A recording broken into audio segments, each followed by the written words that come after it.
In today's video, I'm going to teach you how to download leads in Zoho CRM. By the end of this walkthrough, you'll know exactly how to export your lead data in a clean, organized format that you can use for reporting, analysis, or sharing with your team. First, make sure you're logged in to your Zoho CRM account and that you have the right permissions to export data. Once you're in, start by heading to the Leads module. You can do this by clicking the Leads tab along the top navigation bar. This is where all of your lead records are stored and listed in a table view. When you're on the Leads page, look toward the top right corner of the list view.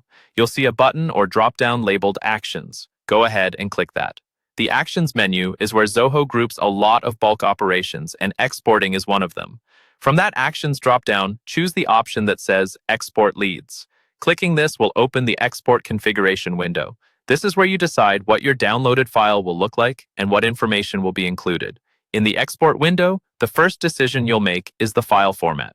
Typically, you'll see options like CSV or XLSX. CSV files work great if you plan to use spreadsheet tools or upload the data into another system, and XLSX is ideal if you're working mainly in Excel and want to preserve things like leading zeros more cleanly.